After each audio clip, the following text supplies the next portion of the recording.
to you.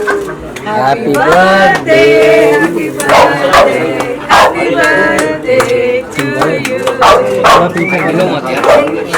Super long life, super successful life.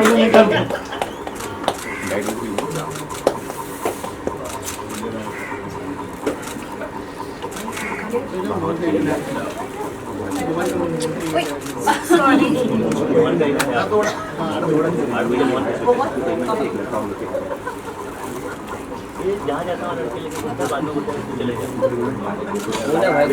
sorry.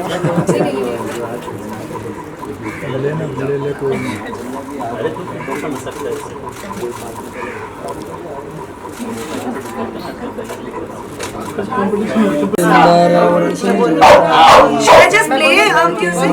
No. We'll sing one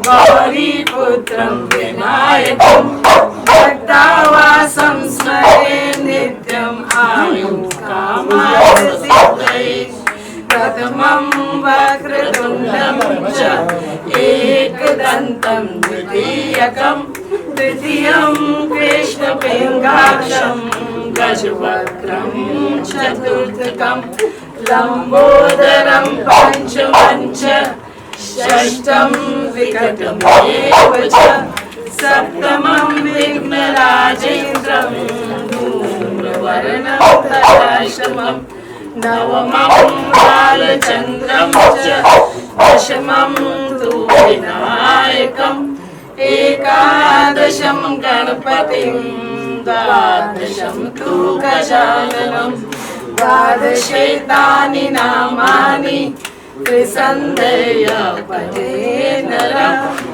Nacha Vigna Bhayam Tasya Sarva Siddhikaram Prabhu.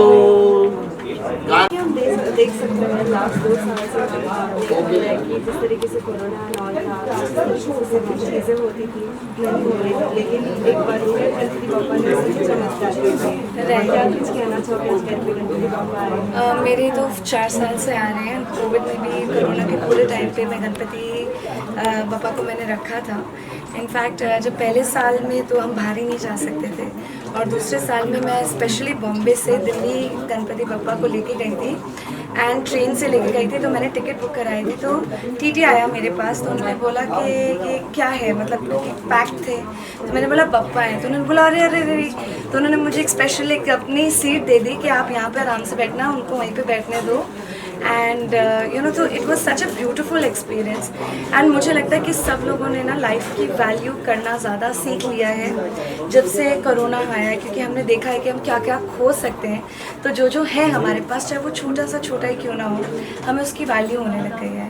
And जब पापा आते हैं तो वो सारे विघ्न लेके मतलब हटाते ही हैं और सारे आपके जितनी भी कठिनाई है उनको लेके जाते ही जाते हैं। साथ ही आपने कहा कि पिछले 4 साल से आप रख रही हैं, हर साथ अलग अलग थीम आप रखती होंगी, तो इस साल आप देख सकते हैं पिंक एंड वाइट का कॉम्बिनेशन। हाँ जी, क्या कुछ कहना चाहोगी इस बारे में, कैसा थीम डिसाइड किया है? हाँ, मैं थोड़े से चेरी ब्लॉसम करना चाह रही थी कि उनकी थीम एक्चुअली क्या होता है, हर बार ही पापा की तैयारी, उनकी सजावट, पूरे घर की सजावट मैं और मेरी फैमिली खुद ही करते हैं। तो ये जो भी आप सब कुछ देख रहे हो वो सब हमने मिलकर करा है। तो मुझे इस बार ही चाहिए था कि मैं चेरी ब्लॉसम रखूँ। आजकल वेलवेट सिन है, पप्पा को कपड़े पहनाते हैं, वरना यूजुअली मूर्ति होती थी, थोड़ा और ऑर्गेनिक होते जा रहे हैं। तो मुझे पिंक कलर की वेलवेट की जो धोती थी उनके ऊपर बड़ी जच रही थी, तो मैंने सोचा वही करूँगी। तो फिर उनकी धोती से पूरा का पूरा ये इंस्पायर है। वेल बापा भी हम देख रहे हैं, बहुत ही खूबसूरत लग रहा है, फिर कुंदन एज वेल एज जो उनका रूप है काफ़ी डिफरेंट है।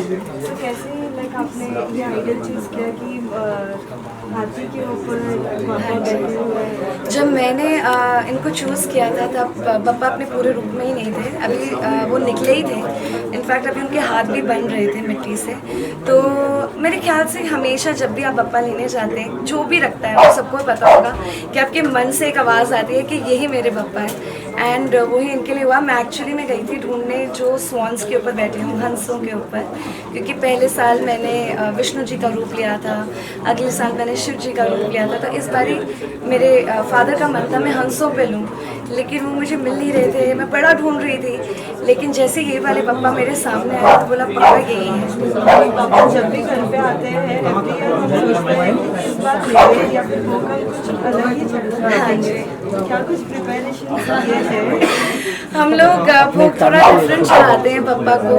हम यूजुअली जो हम लोग पसंद करते हैं, जैसे अगर मेरे पेरेंट्स को कुछ पसंद है तो हम उसी का ही भोग चढ़ाते हैं। जैसे मुझे अगर नूडल्स भी पसंद है तो हम वो बिल्कुल ही जैसे आप देख रहे होंगे हमने जितना भी 1 सेकेंड हमने जितना भी प्रसाद भी रखा है वो सारा का सारा बिल्कुल डिफरेंट स्टाइल का रखा है, क्योंकि मुझे लगता है कि पापा इतने सारे घरों में जा रहे हैं तो मेरे घर के लिए वेट करें कि उनको कुछ डिफरेंट मिलने वाला है। चाहे वो चीज़ एंड ऑलिव ही हो, चाहे वो इटालियन हो, चाहे वो कोई भी हो, बट उसके अंदर वो बिल्कुल सात्विक तरीके से बनता है।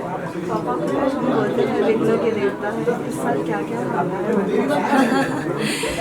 मैं आई थिंक पहले साल मैंने जब पापा आ रहे थे मेरे घर पर तो मुझे किसी ने बोला कि आपको ना पहले एक मन्नत माननी पड़ेगी, और जो मन्नत आपकी पूरी होगी ना तब आप पप्पा को लाते हैं 3 साल 5 साल जो भी। और मेरी मन्नत पूरी हो नहीं रही थी एंड मैं इतनी डिप्रेस हो गई, इसलिए नहीं कि मन्नत नहीं पूरी हो रही कि मैं पप्पा नहीं लाऊंगी, वो मेरे बर्थडे के दिन आने थे। आई वाज लाइक कि चलो जो भी है मन्नत हो ना हो, जब उनको लगेगा मेरे लिए जो सही है मैं उनको लेकर आऊँगी। एंड जैसे ही मैंने ये सोचा तो मेरी मन्नत पूरी हो गई। मतलब मैंने अपने पेरेंट्स की टिकट बुक कराई कि वो बॉम्बे आएंगे और मेरी मन्नत पूरी हो गई। एंड वो मतलब इतना ब्यूटीफुल है उनकी एनर्जी। तो एंड कोविड में मैंने ये सीखा कि आप जितना कुछ भी भगवान से मांग लो ना, आपके लिए क्या सबसे बेस्ट है वो आपको खुद नहीं पता। तो मैंने इस साल कुछ नहीं मांगा है, कोई मन्नत नहीं मांगी है। मैंने उनको बोला है कि जो मेरे लिए बेस्ट है, जो आपको लगता है, जो मैं डिज़र्व करती हूँ, मुझे वो है। साथ में आज आपका बर्थडे भी है। हाँ जी। स्पेशल भी है। बहुत स्पेशल फील करती हूँ। मतलब मेरे लिए ये प्राइड की बात होती है कि मेरा बर्थडे यूजुअली पप्पा के दिनों में आता है एंड या तो उस दिन से शुरुआत हो रही होती है या उनका मेन डे होता है 2 सितंबर में, तो मुझे बहुत ही अच्छा लगता है। सब लोग मुझे बोलते हैं कि पार्टी नहीं कर रही, क्लबिंग नहीं कर रही, क्या हो गया क्या मुझे, बट ऑनेस्टली इससे ज़्यादा सुंदर जिस दिन भगवान खुद अपने रूप में आपके साथ आपका जन्मदिन मनाने आए, उससे बड़ी बात क्या हो सकती है? कुछ नहीं। गणपति बाप्पा। मोर